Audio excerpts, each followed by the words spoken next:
Are you looking for the best camera under $500? In this video we will look at some of the 5 best camera on the market. Before we get started with our video, we have included links in the description, so make sure you check those out to see which one is in your budget range. Starting at number 1. Canon EOS Rebel T7/EOS 2000D. If you're buying new rather than used, the best DSLR you can get for under $500 is the Canon EOS Rebel T7/EOS 2000D. Part of Canon's entry-level Rebel lineup, the T7 is a great option for beginner photographers, thanks to its simple design and intuitive menu system. Canon also has a ton of E and EF mount lenses for its APS-C DSLRs, so you can upgrade to better lenses as your skill grows. Inside the camera is a 24-megapixel APS-C sensor, and it delivers very good image quality overall, with detailed, color-accurate photos straight out of the camera, though its noise handling is just okay, with a lot of noise at higher ISO settings in low light. That said, it feels fairly comfortable to shoot with, and its optical viewfinder gives you a lag-free, unfiltered view of your subjects. Though the camera doesn't have in-body image stabilization (IBIS), it also does an impressive job reducing handheld camera shake when using the optically stabilized 18 to 55mm f/3.5-5.6 kit lens. Unfortunately, it has a very limited autofocus system that struggles to track moving human subjects, although it performs better with objects moving towards or away from the camera in a more linear way. The camera is also limited to a 3 frames per second max burst rate, so it's not the best option for capturing fast-moving subjects. Still, for the price, this makes for a solid beginner DSLR camera, and though it lacks the advanced features of higher-end models, it's still capable of taking great photos. At number 2. Panasonic Lumix ZS80. The best camera under $500 that we've tested with a compact fixed-lens design is the Panasonic Lumix ZS80. This small point-and-shoot camera is highly portable and still feels comfortable and easy to use thanks to its thumb rest, flip-out touchscreen, and intuitive menu system with a guide mode to explain certain settings to new users. It also has a few customizable buttons you can set to your preference.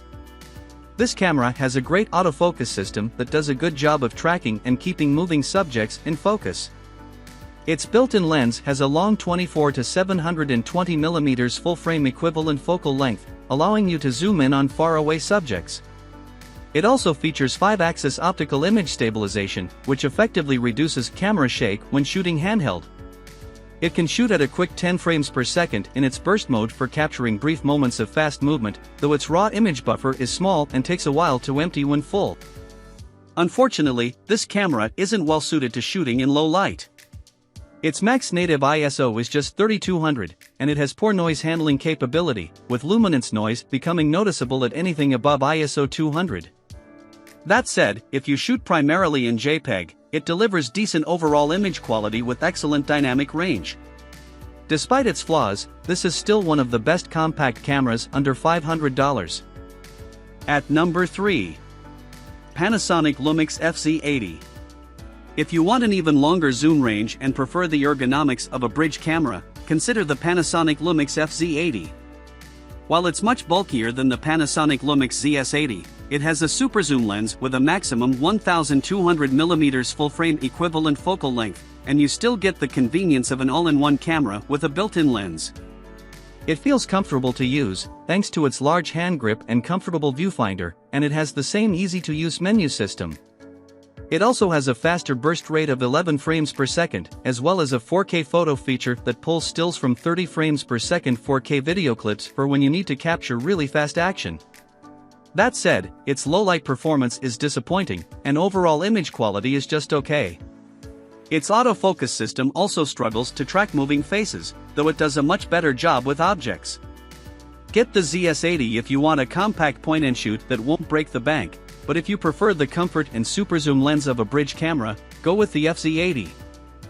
At number 4. GoPro Hero 10 Black. The best action camera that we've tested for under $500 is the GoPro Hero 10 Black. It's a premium action cam that improves upon its predecessor in a few ways, including an all-new processor for faster overall performance. It feels incredibly well constructed, with a rugged body that's advertised to be waterproof up to a depth of 33 feet. Like the GoPro Hero 9 Black, It features a front-facing screen with live view, so you can monitor yourself while recording vlogs or taking selfies. GoPro's digital video stabilization feature does an exceptional job smoothing out camera shake, whether you're recording in 4K or 1080p, although enabling it does incur a noticeable 1.36x crop. That said, the camera offers a ton of frame rate and resolution options, including 5.3K at up to 60 frames per second, 4K at up to 120 frames per second, and both 2.7K and 1080p at up to 240 frames per second, meaning it can capture high-quality fast-action footage or generate smooth slow-motion video. While its video quality is okay for an action camera, it performs poorly in low light due to its small sensor. It also doesn't have any inputs aside from a USB-C port, so if you want to connect an auxiliary microphone or connect it to an external display via HDMI, you have to purchase a GoPro Media Mod at an additional cost. Still, this is a premium, feature-rich action camera and the best GoPro that we've tested. At number 5. DJI Pocket 2. If you'd prefer a portable action video camera that you can use handheld, check out the DJI Pocket 2. Unlike the GoPro Hero 10 Black, it doesn't record 5K video, and it isn't waterproof, but it has a built-in gimbal that makes it remarkably easy to shoot stabilized handheld footage. Its gimbal uses 3-axis stabilization, and it has 3 different gimbal lock modes, meaning you can have all axes unlocked, have one axis locked to maintain a level horizon, or have 2 axes locked to keep the horizon level and prevent the camera head from tilting. Its autofocus is highly effective at keeping moving subjects in focus, and it also has an active tracking feature that locks onto a particular subject and automatically tracks their movement. Its overall video quality is only okay, though it has a fairly good low-light capability. That said, it doesn't offer as many frame rate options, as it can only record 4K and 1080p video at up to 60 frames per second, though it does have a slow MO mode in 1080p that can capture footage at 120 or 240 frames per second for slow-motion playback. Get the GoPro if you want an action camera with more frame rate and resolution options. If you want to shoot stabilized handheld footage, the DJI is a neat alternative.